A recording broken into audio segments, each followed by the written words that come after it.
Well, I'm happy to see so many of you have survived.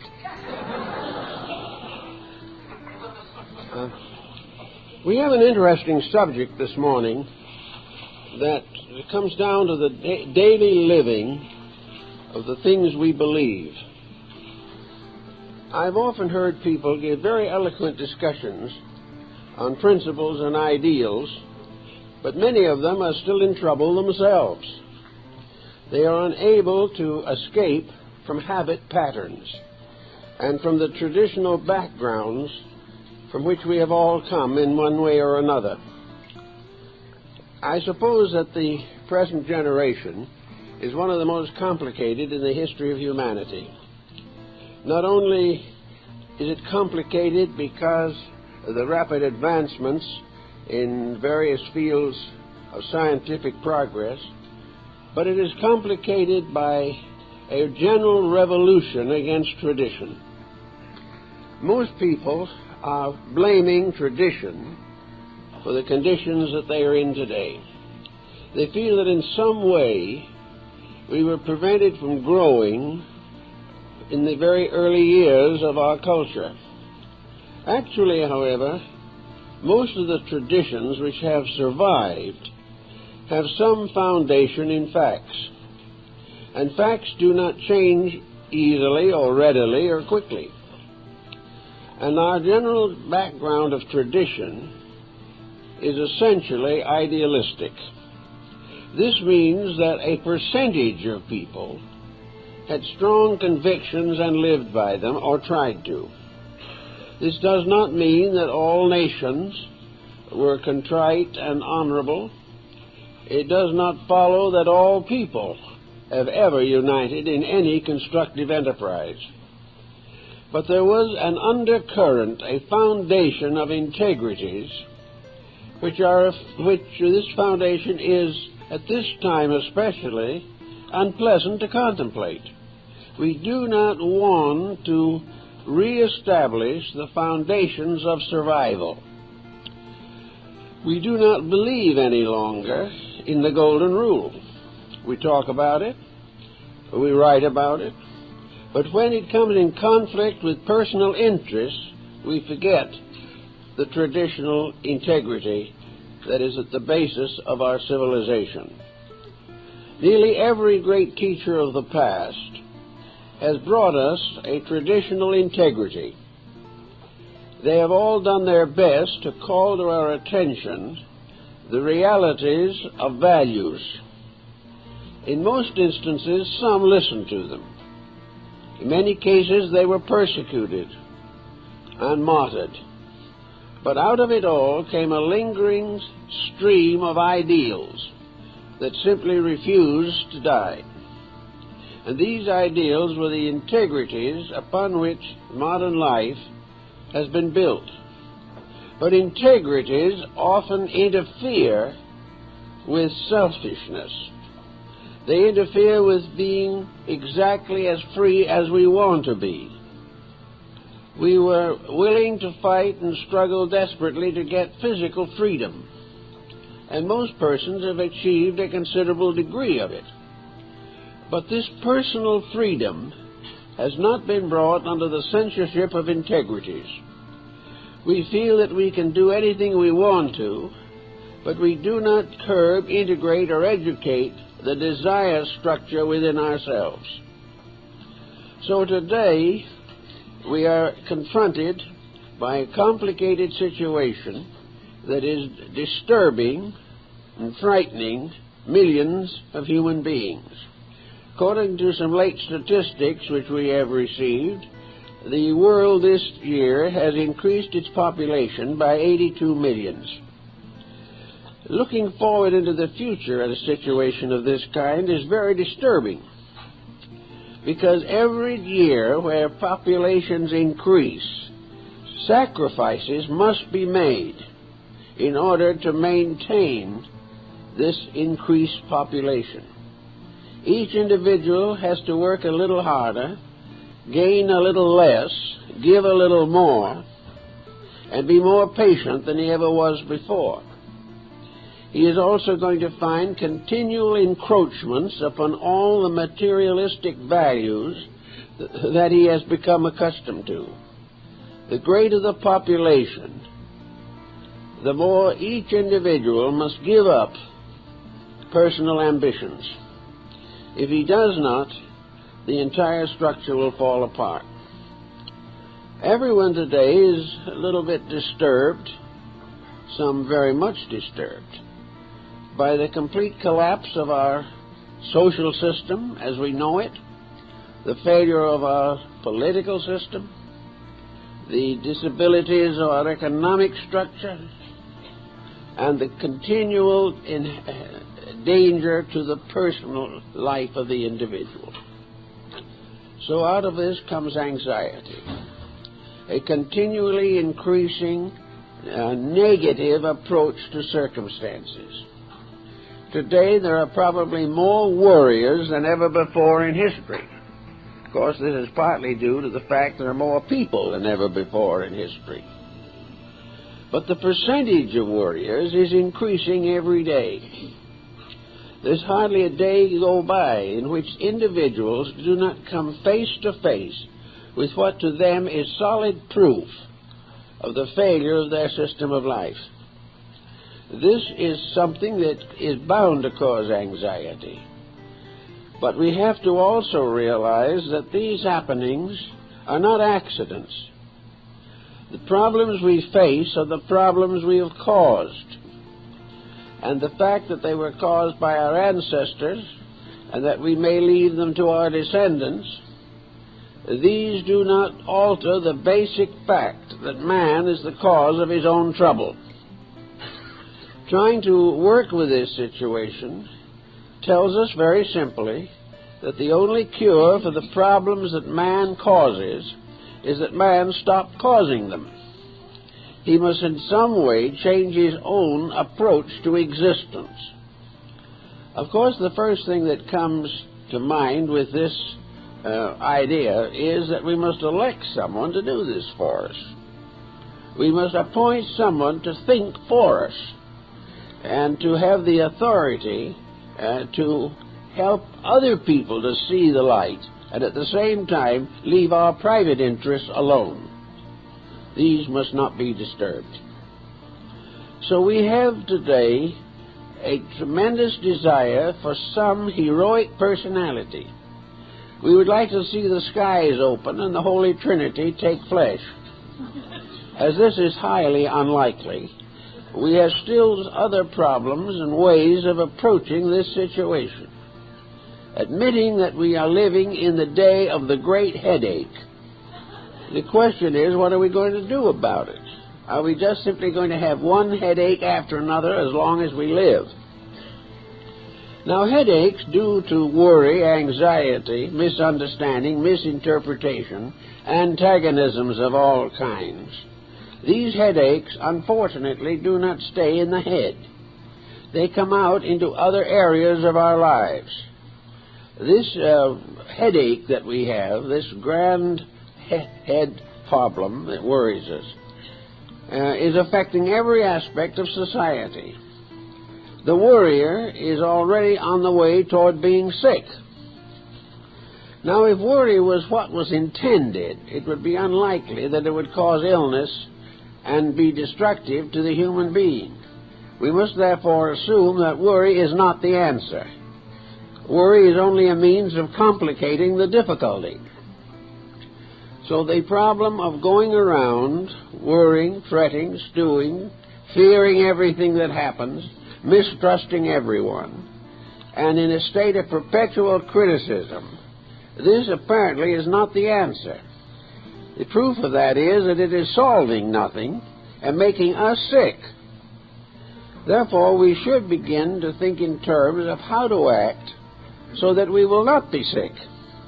The solution to the problem lies not only in our fears and anxieties, but in the solution of the causes of these fears and anxieties. It is useless to assume that the rest of humanity will agree with us on any subject. In fact, it is hardly worthwhile trying to convert other people, For just as surely as we are trying to convert them, they are determined to convert us. So it just goes on and on and on. The only way we can stop worrying, stop fearing, stop hating, is to put a discipline upon ourselves. We cannot prevent the world from worrying, but we can become detached from the worrying set. We can become self-sufficient to our own needs. This does not mean selfishness. It does not mean that we are not mindful of the problems of other people. It does not mean that we will not do everything possible to assist others in the solution of their problems. But it means that before we help other people, we must find an answer that will work for ourselves. There is really no use in simply sharing the worries. There is no use in trying to find new worries in everything that happens in life. Now, man has been given a faculty that is probably unique in the world of nature. He has memory, a magnificent equipment that enables him to build his own solutions by remembrances of his own life. History is collective memory. Biography is individual memory. An autobiography is the individual remembering the life he himself is living. Now, from the most fundamental and basic experiences of his life, he has been given the equipment to estimate values, weigh all things, and cling to that which is good. In order to do these things, he must shift his point of security. Everyone wants security. Insecurity is the great measure of our time. It is the problem that we are all concerned with. How can we find security? Well, it's obvious that the various patterns we are now following, these are not bringing security. The individual today is trying to find his securities where it is not, where these securities have no factual existence. One of the most basic problems here is the emphasis upon wealth. Most people are still convinced that if they have enough money, they are safe. Of course, it much depends on what they do with the money. If they take it to Las Vegas, they're not safe. Also, there are many investments which are very tempting and will lead to loss. But essentially, the individual feels that if his income and his economic status is secure, he has nothing to worry about. Facts are against this conclusion. For I've known a great many wealthy persons, and probably most of you have also known many who are more than comfortably fixed, who are worrying worse than anyone else.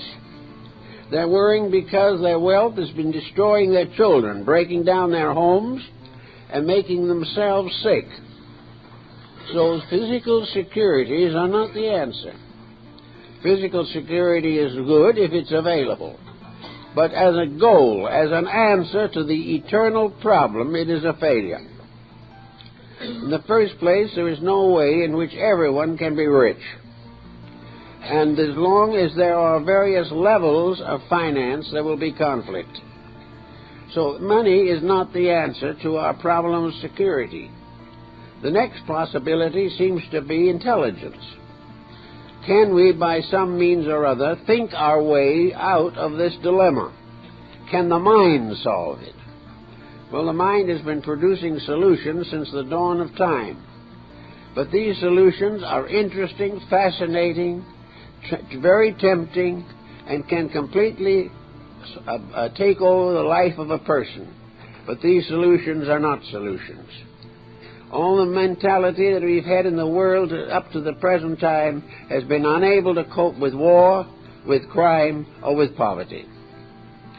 The mind tries to find answers, but every answer the mind finds and tries to apply comes face to face with obstacles that the mind cannot solve. The truth of the matter is that the mind is an interesting, fascinating bit of equipment, but it cannot correct the present existing circumstances.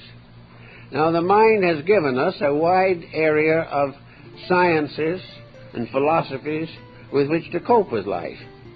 The mind has made possible science, but science is not solving anything. Science gives us a cure for some minor ailment, perhaps, or even a major ailment, but in so doing hands to the world mechanisms which could destroy the entire human race. Science has a very great weakness, and that weakness is the failure of humanitarianism in the scientific program. Science is concerned with knowledge. It is using the mind to advance its own purposes. But when it comes to taking care of the widow and the fatherless, science is not a great success. Other fields of learning, the arts, are corrupted. All of the various elements of mental activity show problems. Philosophy in our generation is virtually non-existent. What we call philosophy is a higher intellectual materialism. Our modern philosophies are based not upon ideals, but upon material institutions. We send our young people to the universities, and they have the minds trained. They come back from the university, and within a few years they're in trouble. Even while they're in school, they may be subjected to narcotics, alcoholism, and other corruptions. Therefore, education has not been able to keep its own campus clean. Therefore, there is some question about it being able to solve the problems of mankind. So individuals look in all directions to try to find some answer to this very pressing problem.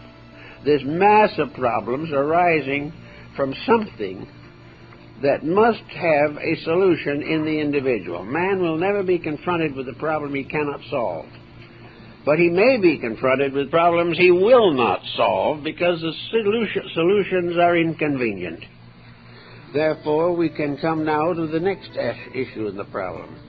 What is there that the individual can cling to in this great stress of modern living? The first natural answer to this is religion. But religion also is at a very serious disadvantage. Religion presents us with abstract virtues. Religion provides us with a concept of an invisible causal universe beyond our perceptions. It also populates this universe with beings invisible to us. And the whole situation sums up in a very simple thought, namely, that religion deals with things we cannot see, and so-called materialism deals with things we can see. It is perfectly possible to see the house we are building. It is perfectly possible to count the shares of stock that we own, but it is not possible to actually, factually estimate the nature of the spiritual world in which we live. This world is shut from us because we do not possess the extrasensory perceptions necessary to make an invisible spiritual causal life visible and tangible to our common everyday living. This places all the advantage in the hands of the materialist. Whatever he is doing, you can see, he can see. The laboratories produce these experiments. So we have facts gathering all the time, more and more facts, and truths gradually disappearing. This means that there is a conflict between invisible principles and visible policies. And as long as this conflict exists, the individual is inevitably over-influenced by the material policies, because he can see them, because they are working in his life, because they are directly the causes of his worries. They become the great entanglement, whereas the solution in principles and ideals, this solution remains elusive, intangible, and is greatly overlooked because it does not immediately prove itself to our physical perceptions. So with this situation constantly undermining our faith, it is very easy to become more and more addicted to worry and less supported by principles which we cannot actually see. The result, of course, has been the gradual rise of a vast materialistic culture. In ancient times, man, looking for an answer to things, found no answer in the society around him. There was no safety in his own cave, nor was there safety in his relations with those in the caves around him. He was alone, he was struggling against unknown factors, and the material world was as yet an unsolved mystery. Therefore, because he knew very little about the physical universe, he still was able to cling to the spiritual integrities of his tribal beliefs. As he knew more and more about the material world, he became increasingly involved. It became a great mystery, a wonder.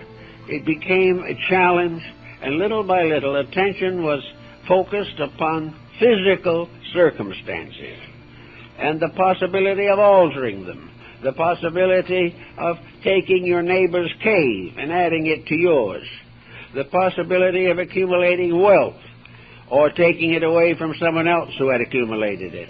All these things came as man's knowledge of material things increased. And little by little, religion was, we will say, transformed from a simple hope, a simple statement of the reality of things above material existence. Little by little, religion was theologized. It was theologized in order that it might have a form or a shape, a dimension or a proportion that man could experience with his sensory perceptions.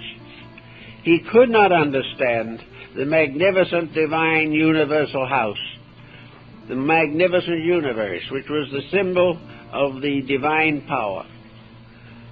So in order to make this invisible principle in some way tangible, mortals began to build great cathedrals, temples, shrines, mosques. They began to create visible symbols of the invisible truths. And persons who could not grasp the invisible principles gained gradually a sense of respect, regard, and admiration for the symbols of these principles, the systems of faith that came into the world. The person who could not, even for a moment, experience the divine presence felt something when he entered the cathedral.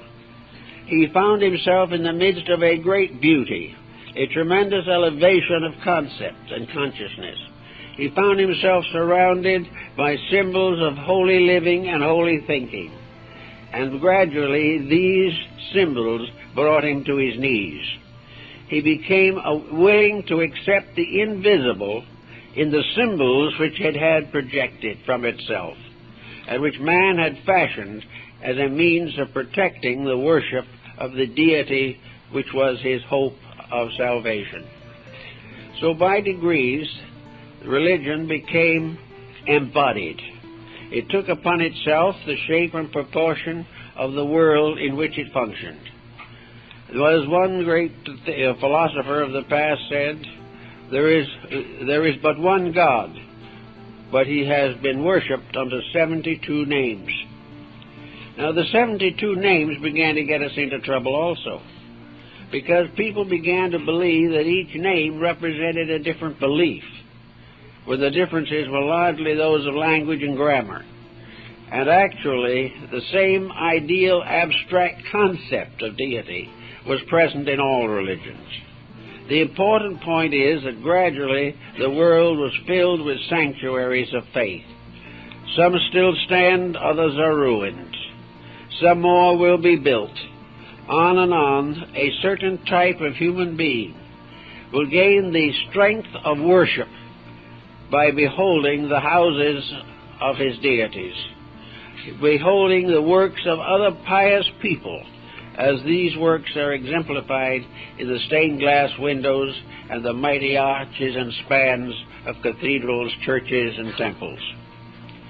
So we have the interesting phenomenon of man trying to make invisible things visible and achieving to a degree. But this degree soon got him into another difficulty. These various institutions which he created for the purpose of inwardly experiencing the sublimity of God gradually became involved in various theological complications. And these complications attempted to standardize men's beliefs, to force them to accept certain doctrines or policies regardless of their own internal attitudes or concepts. Gradually, therefore, religion was transformed into theology, and the priests of antiquity became the theologians of later time. These were individuals who were very largely dogmatic. They served dogmatic beliefs. They served certain attitudes. They held certain convictions as inevitable and absolute. And gradually this descended to the time of the Universal Reformation, so to say, the religious rebellion which brought an end to the medieval world. After the Reformation, religions in Christendom began to break up. More and more individual theologies came into existence. Sect after sect rose, each with its own peculiar concepts and beliefs.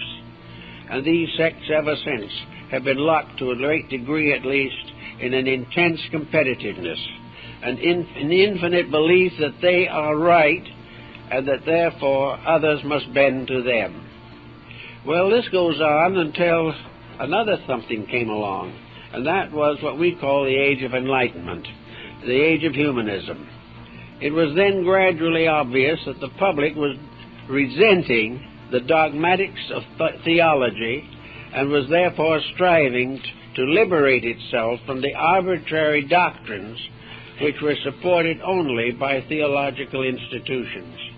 These doctrines gradually came into conflict with human interests and attitudes. As a result of this conflict, we find finally the rise of science and the definite basic antagonism that developed between science and religion in all its forms. These various changes came to the individual, and in the 20th century find the individual himself without any solid psychological, religious, spiritual, or even scientific support. He comes into a world that is dominated by millions of persons, each with ideas of their own, which cannot be reconciled with the ideas of anyone else. Therefore, instead of having a solid unity upon which to build something, each individual is under the pressure of a common dissimilarity. Everyone is trying to do his thing in his own way, and very often at the expense of other people trying to do their thing. So here we are now in the closing years of the 20th century, and we are here with practically no solid foundation under anything. We are searching for various integrities, and it has been obvious for a long time that science is not going to solve the problem of man's salvation. If it is able to extend the length of life, as it may hope to do, it is only going to give the individual more years in which to be miserable, because it is not giving him any good reason for the life he has. It is not making his life here useful, happy, pleasant, and constructive. It goes on helping him to physically survive, but it does nothing to make his survival important or to make his survival useful to anyone. The idea that he is going to be remembered by his descendants is a vanity in itself, just as certainly as we do not, at this time at least, have any particular regard for our own ancestors. It is all a problem of floating on the surface of an unsolved mystery. And in this condition, many persons just simply give up. They thus see no longer any reason for anything. Yet within themselves they have the faculties necessary to discover the reasons for almost everything. But because of the traditional attitudes, because of the limitations of our educational system, and the corruptions of our economic and political structures, the individual has no moral support to try and improve himself. He feels that the only thing he can gain by going against the system is to end up unemployed. He does not find any solution to the needs of his own inner life. There are things he would like to do, but when he is actually given an opportunity to live according to the convictions he claims to have, these convictions soon fall apart. He says he would live better under better circumstances, but up to now, there have never been any circumstances sufficiently good to make the individual live well. He thinks he's going to.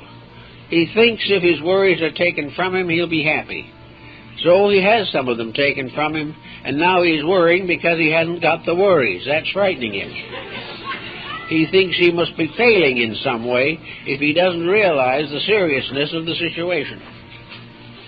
All these problems sort of gang up on people. They are not really prepared to handle them. They've had no background of training. The education they have is virtually useful only to make a living, not to make a life. Actually, we need a complete shake-up of the entire system. But when we think of shake-up, we think of anarchy. We think of some despotism taking over, destroying our freedom, and forcing us into a state of discipline of some kind. Then we realize that this is also motivated by materialistic ambitions. We are not in a position to solve most of these situations. Now, one thing we have to learn to do, and that is to accept the complication as it is. We must stop dramatizing and emotionalizing it. We must simply say, this is it. This is the way it is. And in all probabilities, in most ways, it's going to stay this way for a while. And it's going to probably stay this way as long as we live. Therefore, we are going to be born into confusion. We're going to struggle with it for our period of embodiment, and we're going to leave the confusion behind when we go. We are not going to change all these things instantly.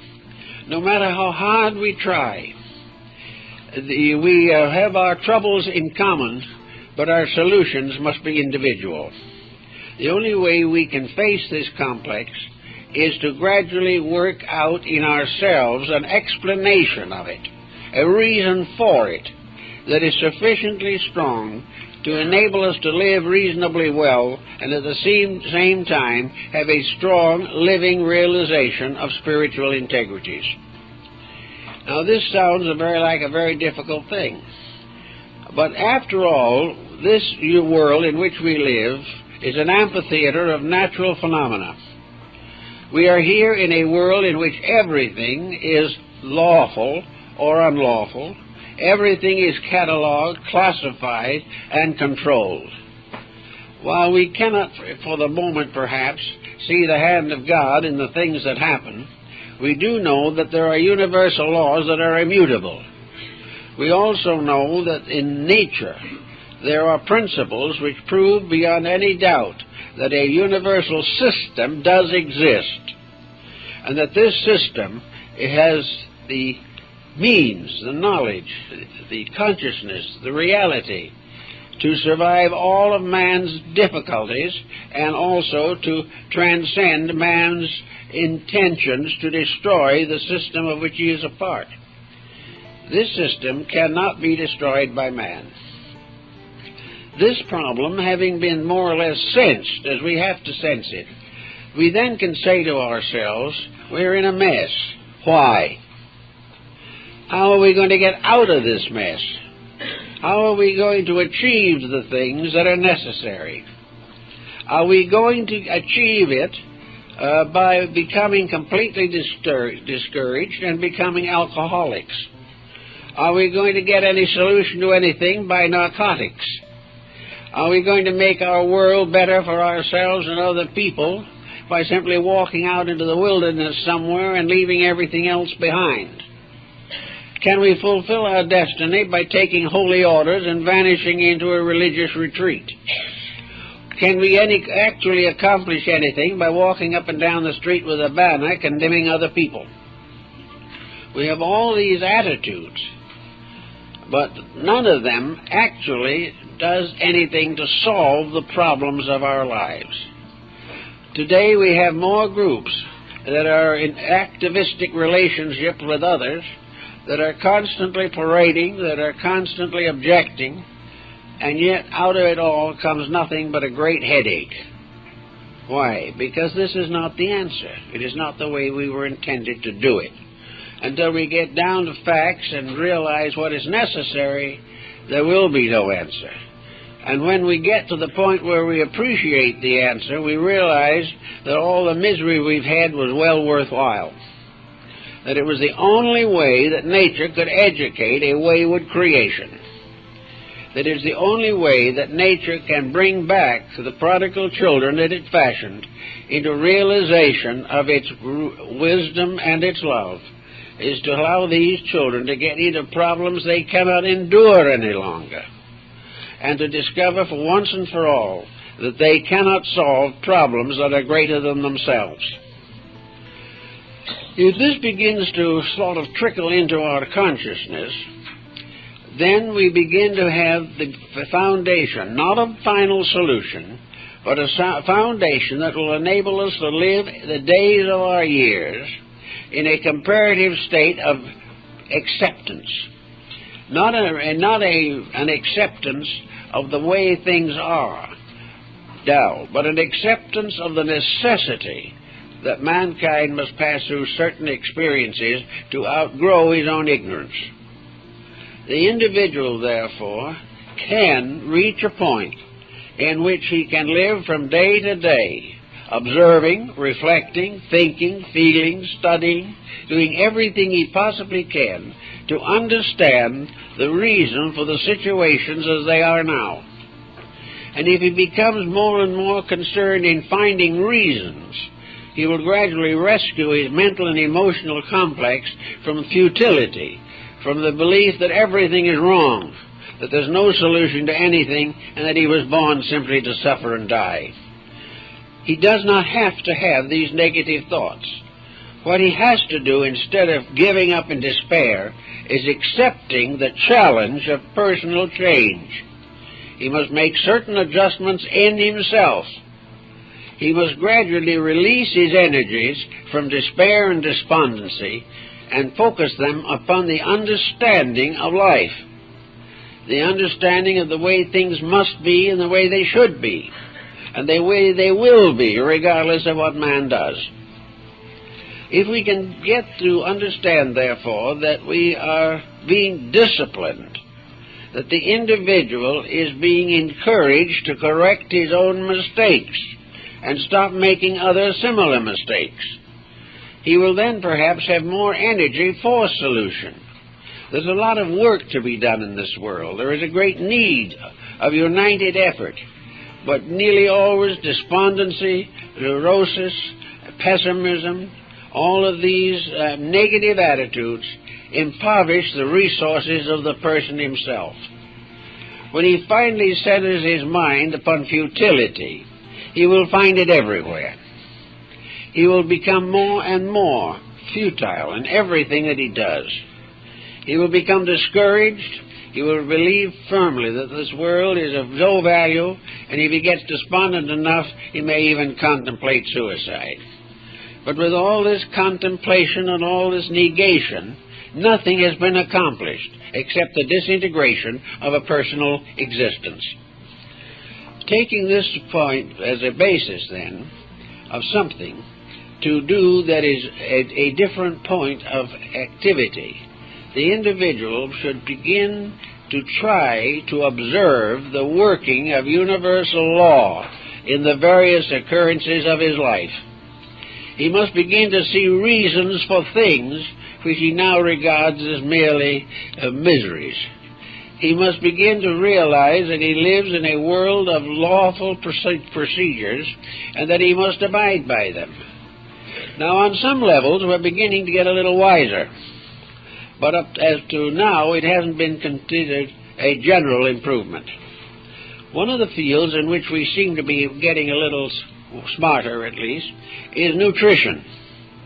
We have discovered finally what we should have known always, but which we didn't need to know until we broke the rules, namely that nutrition is a very important factor in life, that it cannot be ignored, that the individual who wishes to have better health must concentrate his attention upon learning how to have better health. He must study the problems of nutrition in himself. He must discover his own mistakes due to appetites. He must discover why he cannot do just what he pleases and at the same time maintain bodily health. So here we come face to face with facts, and we're gradually beginning to face them with more or less conscious intelligence. Now, our mental life is also in constant need of nutritional education. What we take into the mind is a phase of our nutritional problem. If we take in the wrong thoughts, we're going to be just as bad off mentally and physically as we would be if we eat food that is improper to our needs. The individual can be allergic to attitudes, and everyone, more or less, is allergic to negative thinking. It will never help him, and it will almost certainly hurt him. Now, this doesn't mean he won't live through it. He may have negative thoughts all his life and pass the century mark, but he will simply have extended the period of disappointments, disillusionments, and disasters for himself. Therefore, with nutrition, a very factual thing, the individual has a mental life that needs to be disciplined and needs to be subject to the laws of mental nutrition. He breaks these laws every day in front of his television, or he breaks them every day in the various activities which he considers essential. He takes in a constant stream of bad food. He takes in food that is not only indigestible, but in many cases it is hopelessly poisonous. He does the same thing mentally and physically. If he takes in contaminated mental food, he is going to be sick. And most of the mental conditions of our society lead to a problem of contaminated thinking. Now, the person doesn't have to take this on. He can live in the midst of it, but he does not have to become contaminated. There's no law that says that it has been absolutely necessary, inevitable, or irrevocable that an individual has to become an alcoholic. There is no reason given by heaven or earth why an alcoholic has to drive a car under the influence of alcohol.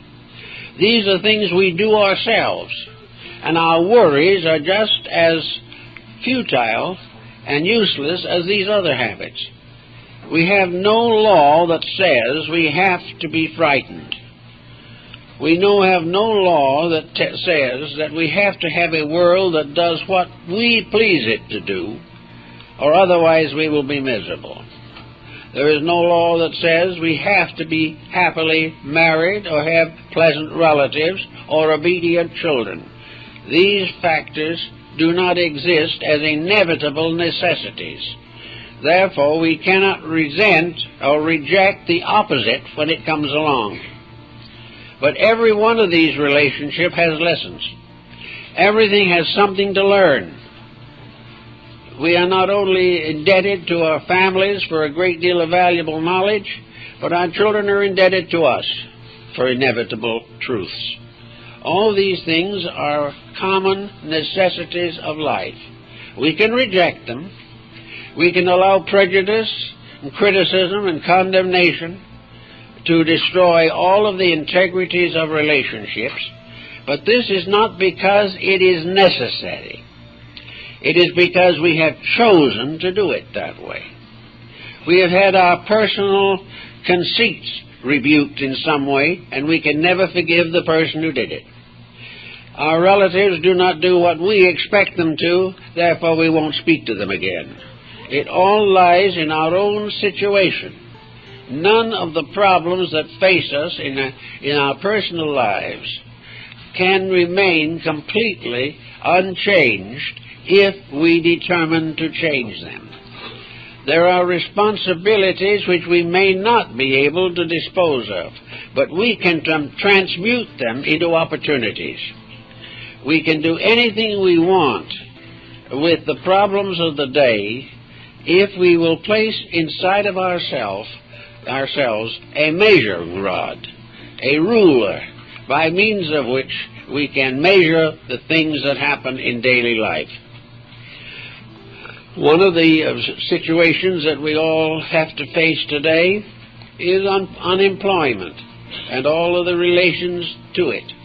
We have to sometimes give up many luxuries that we have come to consider to be indispensable. Many persons are unable to give up anything without falling apart. And yet these same persons, when they pass on, must give up everything and do nothing more than accept the fact. Everything in life can be understood, reevaluated, and accommodated to, if we really wish to make the effort. Therefore, if we are good worriers, as most people are these days, we should take some of these worries and see what we can do about them, to see how we can change our own thinking or our own relation to them, and recognize that a problem is a challenge, not a disaster.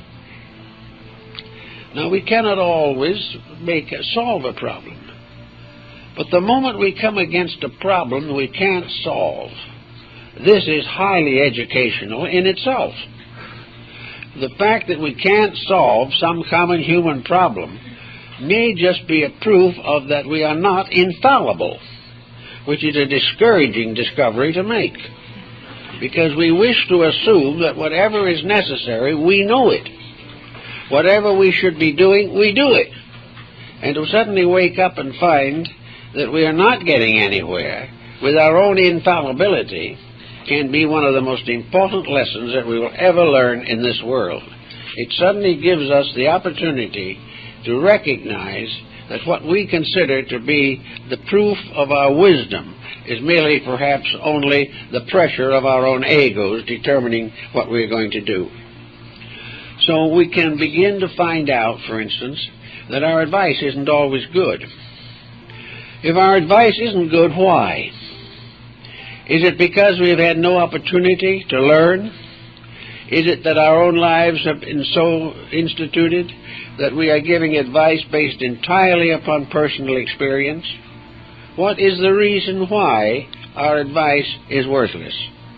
Our advice is usually worthless because we have not actually learned any of the lessons of life that would make our advice significant.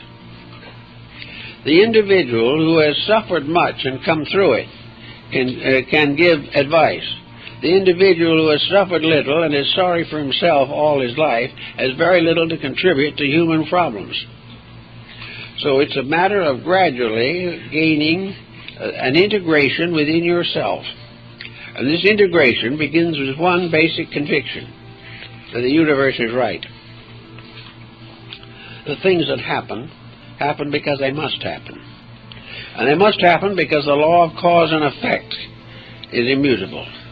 And yet this law never was and never will be a tyrant. The law is not something that is punishing you unjustly or taking away from you things you deserve. The law of cause and effect is reminding you whatever that you want in life that is worthwhile, you have to deserve. You have to earn happiness. You have to earn security, not in the terms of a business venture, but in terms of internal acceptance of value. We all come into this world with nothing. We even have a body that for a long time isn't much help to us. We live a while, 80 years perhaps if we're lucky, and then we leave this world. And we leave it with nothing at all, except what we have developed within our own consciousness. If there's anything that survives, it's the soul and the inner life enriched by good works and by understanding and insight. Other things are useless. If we die of a broken heart because we can't take physical wealth with us, we are really in a very impoverished condition. And if we leave great wealth to our descendants, we are likely to be doing them a great harm. So nature, in its own quiet way, can give us the securities we need. Let's look around ourselves for a while, and in other people, try to see the consequences of attitudes. Try to see who among the people we know is perhaps the most happy. If we know one individual or 2 or 3 individuals who, out of a good lifetime of years and experience, are still strong in faith, who still are able to rise above the emergencies of living, when later years face the future with peace and calm of spirit. What have these people that we do not have? And we'll generally find out that it is a disposition that is based upon constructive reactions to circumstances. These people are not the ones who never suffered, but these are the persons to whom suffering was a maturing power, not a rotting one. We will also find that most of the people who are happy in this world are satisfied with little, cherish the things that they do enjoy with great quietude, with patience, with understanding, with gratitude. These people are grateful for small mercies. We are ungrateful with great blessings. Therefore, our lives are not as theirs are as the years go on. We can find in this world a great many persons whose conditions are no better than our own, but whose attitudes are remarkably better. And this gives us the realization that ours can be bettered also. We are not born pessimists. We have to train ourselves to be a pessimist. We have to gradually eliminate from our lives everything that is good. And we almost always have to blame someone else for the tragedy, because very few people want to accept the fact that they are wrecking their own lives. So out of a little thoughtfulness comes the possibility of the person gaining a stability in this period of stress, which is the thing we are all much concerned with. And we will find ultimately that no change in our outward circumstances will produce this stability. We can move into a smaller house, it may help. We can move into a larger one, which will gratify certain ambitions and bring with it more responsibilities than we can carry. We can do all kinds of physical things, trying to find that peace that the world is seeking. But it will still be elusive, because everything that is physical is transitory, and the only thing that is not transitory in man is his own soul. And this is the thing which he must educate, he must release into manifestation, and he must serve with fullness of heart and mind.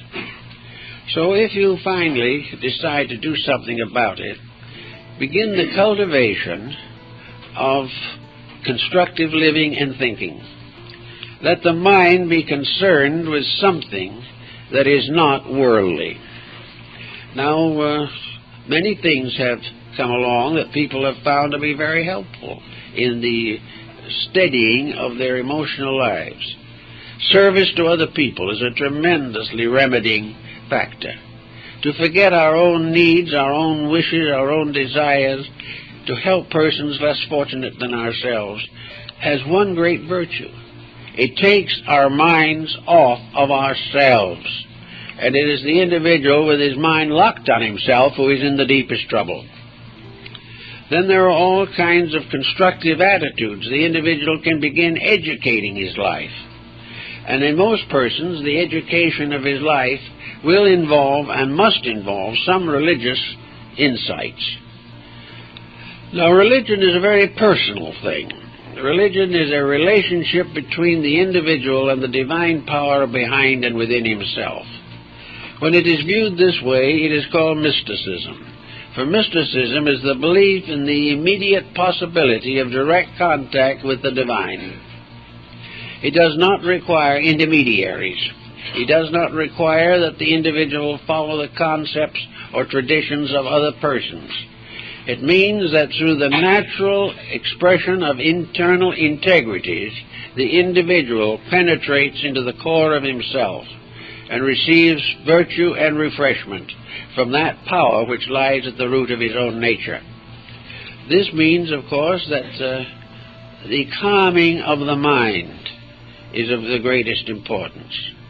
The individual who is constantly agitating his thoughts with negative attitudes is not going to have this calmness.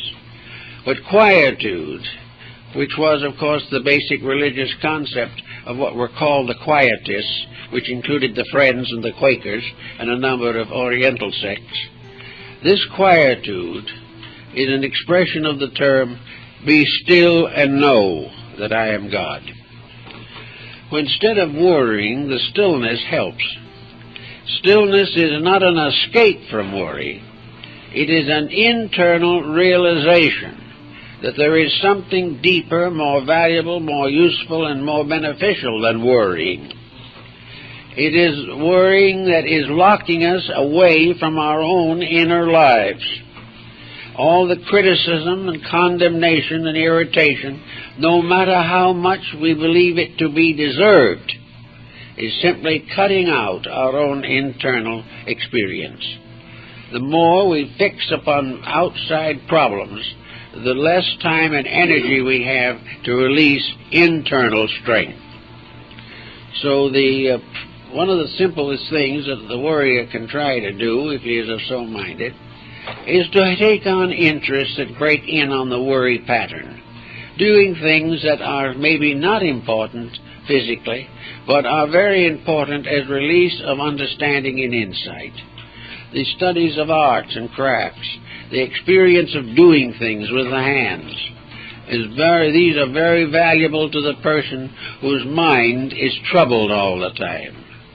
The individual cannot divide his energies equally on two different levels simultaneously. Therefore, if you can't do anything better when the times get pressureful, just sit back quietly and knit. Anything to use a power to separate the person from negative thinking. If you have to keep your mind on something else, this helps. Poetry is of a good nature, is a great help in these pursuits. A very fine inspirational literature can help. Not necessarily a highly advanced intellectual study of the universe, but simply gentle quietude. Poems that reach into the heart of things, that bring gentle messages of peace and contrition to the tired person. But whatever it is, gradually educate your mind until you are able to tell it, I want you to see the good in things. I want you to observe progress. Now, in seeing the good in things, we do not want the mind to find good in the things that have never been any good. We do not want the mind to go back to its old habits. To see the good in things for the average person is to realize that an experience is meaningful, and that out of the things that happen we grow, and that a misfortune is not a blight upon us, but a challenge upon our resources. To accept the challenge of growth, we must avoid the tendency to try to escape growth by economic means or by travel or by change which has no direct bearing upon the facts. If you can achieve a certain amount of peace within your own nature, you can then begin to re-educate yourself. It may take some time because you may not be able to just re-educate everything at once, because you may have to re-educate your background back 3 or 4 generations to get at the root of some of it. Your families have been made up of warriors. Everyone has struggled for something that he either didn't get or lost afterwards. or perhaps even more often got it and no longer wanted it. These things you have to work out in your own life. In childhood, in education, in marriage, in relationship with life, business, children, and everything, we have been taught to be concerned in the sense of being irritated. We have been taught to be critical. We have been taught to dislike rather than accept the major occurrences of existence. We consider change a disaster, when no change can be the worst disaster of all. So with these concepts basically working in us, we must try for the beginning of the security, and that is a quiet, perspective relationship with life. When something happens that for the last 50 years has caused us to be angry, the best thing to do is to take a deep breath, relax, and keep quiet. Instead of answering back and starting an argument that might go far enough to break a home, just say nothing. Very quietly let the thing die without adding anything to it. Try never to put salt into an open wound. Never try to argue faster or better than somebody else. That is how wars are made. Are people out-arguing each other, nations out-arguing each other, each one certain that its ideas are the best and that the other one is wrong. So under doubt, be still. And in the being of stillness and in the quietude of a complete detachment, try to understand what is really meant, what is all involved in this entire problem. Who is right? Who is wrong? What is the meaning of the occurrence itself? Little by little, if you do it this way, things become symbols of value instead of symbols of loss. By degrees, the individual can gain great insights from the quiet acceptance of life. He can also observe the consequences that come to people who are not self-controlled. He can see how the argument leads to another tragedy. He can see how people walk out on each other over trivia, and why children leave home and get into difficulties and perhaps ruin their lives. Now, each person in his own way thinks it's somebody else's fault, that these are ungrateful children, that these are children who do not appreciate values and securities. But the person then says, what securities did I give them? Did I give them 3 meals a day, send them to school, and start them off? Did I give them any moral or philosophical insight? Did I simply scold them when they didn't do what I expected them to? Or if they had a fault of some kind, did I punish them? Was there anything in my relationship with these children to inspire them to search within themselves for greater values? Did I give them a spiritual foundation of integrities?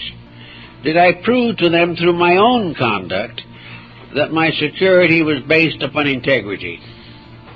If all of these, or most of these things were lacking, the mere fact that we supplied them with all the physical necessities of life still leaves us with a tremendous unmet responsibility. And this is true in almost every walk of life, that we bring people things, but we do not help them to establish foundations that will endure. Today we are looking, perhaps not for some time in the past, for better religious values. All around we are finding new groups of people, and old groups also, that are beginning to come back to faith. Now, in some of these countries where religion is in trouble, particular trouble, the faith itself is a tremendous factor. Even though politically these countries may not be allowed full religious freedoms, they cannot be taken away from the individual's internal life. There is no degree of persecution that can prevent the individual from his internal acceptance of realities. He may not be able to expound them to other people. If he tries to preach them, he may find himself in prison or in worse situation. But there is no reason in the world and no power on earth that can prevent the individual from living on a level of personal integrities.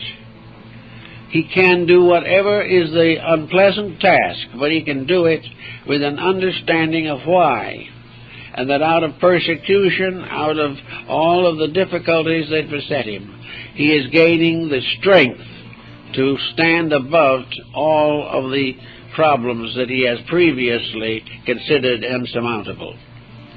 So we know that it does work. Another thing that is very important in this problem is to maintain some type of regular religious relationship with life. And most of the time we attribute this to church gathering. We think that the individual should join a church, should attend services, and perhaps send children to the Sunday school. But this is, again, a physical solution to a mystical problem. I think every churchgoer should give great thought to how he acts on the 6 days a week that he doesn't go to church. This is the problem. Is he able to gradually maintain a higher level of religious integrity in his daily happenings? Is he able to live every day of his life some principle that he has learned from his religion? Is he setting an example to other members of his family? Is he doing the things that prove the sincerity of his religious commitment? The commitment that simply is fulfilled by a donation or fulfilled by attendance in public worship is not enough. It is something else entirely. It is the individual's own internal acceptance of a divine principle. Now, unfortunately, most of our principal religions of today do not give adequate training on what constitutes the real objects of religion. Many religions simply tell us that we should fear God, others that we should love God. But both of these terms are extremely abstract. They're very hard to understand. What we all have to understand every day is that religion, all real religion of every denomination, is a way of conduct. And if the conduct is inconsistent with the creed, the situation is out of order. Therefore, religion in all matters is to have a constructive relationship with life. Religion is the power of the individual to see God or good in the occurrences of his daily existence.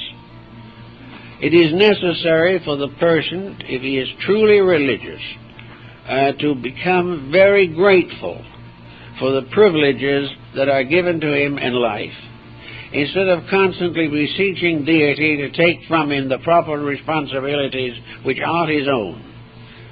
Religion is better a veneration, acceptance, and service of that which is known to be superior. Therefore, gratitude for the divine privileges is more important than fussing over the human emergencies. We are here by a wonderful rule, a law that has gone on for millions of years.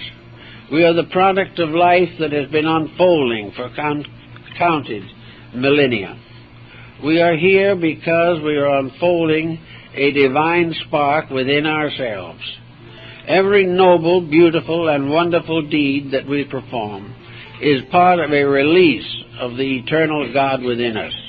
Every bit of complaint locks that God further into darkness. The individual who does not see God in what is happening to him will not find deity at all. And deity is a presence challenging. It is causing the individual to call upon his spiritual resources. If he believes in peace, religion calls upon him to keep the peace. If he believes in integrities, religion demands that he lives them every day. Now, of course, sometimes it appears to be martyrdom. But for the most part, we can still do a great deal more than we have done. And our first emotion in life should not be criticism of other people or criticism of circumstances, but gratitude for the privilege of learning, the privilege of being here to face problems and solve them, the problem and privilege to live above disasters and catastrophes, and finally to recognize the divine power and the infinite love that rules all things. Most critics have just forgotten that deity is love. They have forgotten that the things they don't like are practical evidence of divine love. If the divine spirit was not all loving as well as all wise, it would permit individuals to make mistakes on and on through the ages until they completely eliminated themselves. It would enable all that is evil to triumph forever, or that the selfishness and littleness of the human being would become the standard of all relationships. This is not true. Actually, that which loveth most is that which chastiseth, that which finds ways to correct mistakes before they become impossible. So as you start out in the day or in any part of your life with a negative attitude on things, with a kind of a glum look, and with a quite definite certainty that everything is going to the dogs, it is much better to be quiet and try to say, where is the lesson? Where is the truth in this thing? What is it that I can do to make sure that my faith is stronger than the emergencies of living? How can the individual prove to himself that his inner resources can carry him through any emergency that arises in his life? There are no emergencies really. Sickness, death are not emergencies. That which is an emergency is when an individual makes a bad decision. This is an emergency. It is because he has forgotten the principles upon which his life should be built. All things natural are not emergencies. It is not an emergency that we grow older. It is not an emergency that we have to give up certain privileges and opportunities as years go by. Everything is that as we grow older, we have the right to live according to a longer perspective of experience. We can make decisions that the young have not yet the power to make. But in every part of life, youth, age, all periods, we are living within a pattern of divine purpose. If we can get this thought sort of fixed in our minds, we will not be so given to all the worries and excitements that come along. We are worried today over economics. We always will be and always have been as long as we worship economics. As long as you make the dollar deity, we are going to be out worshiping the golden calf, and we will be always in trouble. If we make our life built upon achievement in the same sense of ambition, and this ambition causes us to be untrue or unkind or unreasonable, we may attain the ambition and at the same time have a stroke or a coronary, because nature doesn't want it that way. Nature doesn't want the individual to live for ambition alone. He wants the individual to have a little ambition and a great deal of aspiration. This is much better. Aspiration means to become more. Ambition means to accumulate more. And the more we become, the less dependent we become upon accumulation, until it is no longer a serious emergency with us. Then there are persons who cannot live or cannot believe they are happy unless they are dominating somebody else. Anyone whom we dominate, we must accept the consequences of our own domination of them. We must take upon ourselves the karma that we have imposed upon other people by trying to live their lives for them. And this is especially true if, in trying to live their lives, we are simply demanding that they accept our mistakes. Little by little, we have to learn all these principles. They add up to a quite kindly, thoughtful relationship, a relationship in which we are here to become more and more aware of the infinite good in which we exist, a good which we are spoiling and despoiling ourselves, a good which we were forbidding to have happen. because of the fact of our personal ambitions and attitudes. As long as the individual lives as a rugged individual, he will end up as a ragged individual.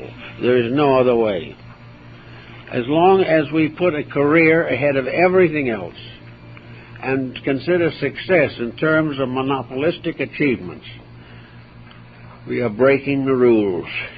And if we break the rules long enough, the rules will break us. There is no way in which we can do right and fail. There is no way in which we can do wrong and succeed. In this emergency of the 20th century, ultimately the thing that is going to happen, has to happen, is that the Tower of Babel that we ourselves have built is going to fall down. But this does not mean it will carry us to oblivion in one terrible experience.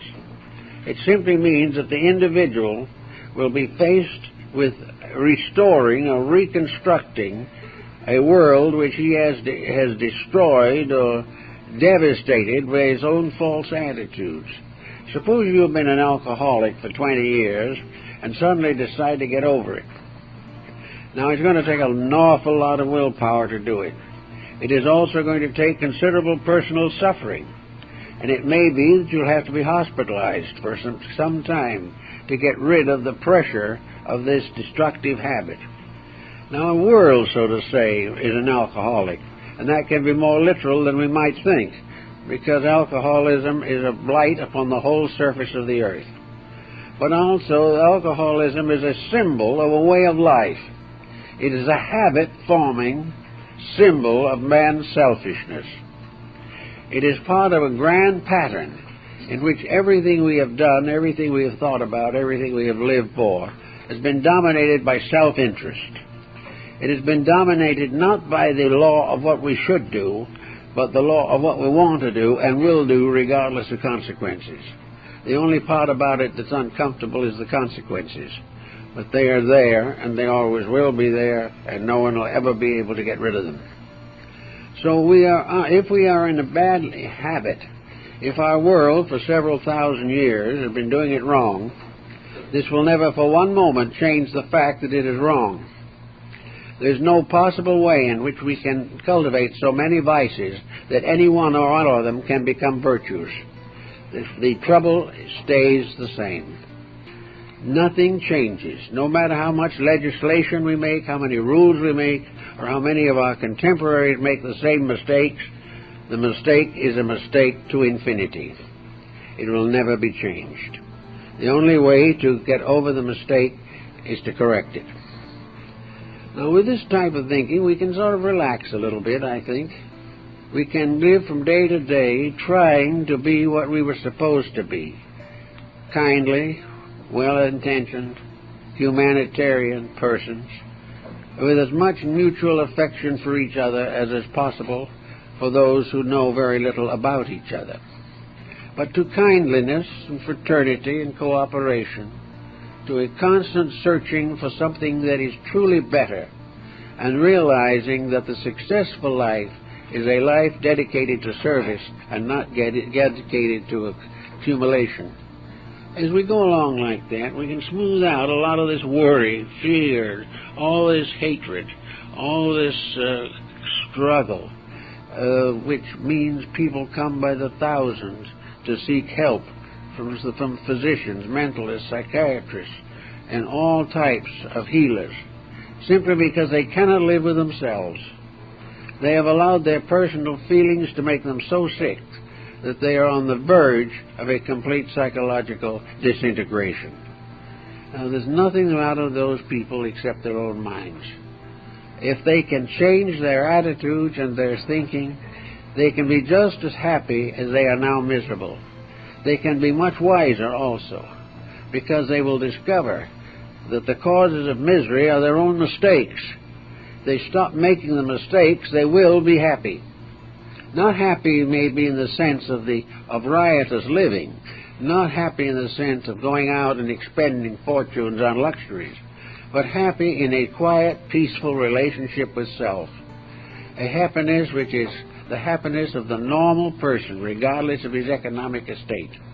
a happiness that comes from good work, from being busy, from doing our share of the world's labor, for doing honest measure for whatever we are remunerated, and doing everything as nearly as we can, as we would like to believe that God wants it done. That we will try always to keep not only the laws of man, but the laws behind the laws, the eternal laws that never change. If we can do this, I think we can find a certain amount of strength over whatever is going to happen. What we are not aware of, we can't plan for exactly. But if everything we know today is swept away, we lose really nothing. Because actually, one moment of the heart stop and we've lost it all anyway. Therefore, nothing of a material nature is permanent. Whether we lose it now or on the deathbed makes very little essential difference. The thing that makes the real difference is whether while we are living we can use things without abusing them, that we can have or not have, and regardless of our material estate, keep faith with principles upon which the world's survival depends. It's always, therefore, not much use to get all worked up over things. Rather, it is better to prove that we are good Christian people, that we are good religious people, that we are devout in our insights and dedications, by living a quiet life and shedding and spreading around us only confidence that whatever person we meet, we will not build up their negative thinking, but will encourage them as far as we can to find the truth behind their own actions. We may not succeed, but at least we will not build up their troubles by adding more negative thinking to theirs. If they have to live only with their own negative thinking, it's bad enough. But if they have to live with a pile of it that we put on them, it's still worse. So the best thing to do is to try always to be peaceful and constructive and find the good in the thing as it is. Find the lesson it is teaching us. Find a way of superior existence which it is pointing to. And that it all accomplished by the very simple fact that the more we serve the ego, the worse off we'll be. But the more we serve the soul that lies within, and which is in the God within us, the more we will come into the peace and happiness of realization and final infinite adjustment to the plan of which we are a part. We find all by peace, we find all by quietude, and we find nothing but trouble by fear. Well, I guess that's all, folks.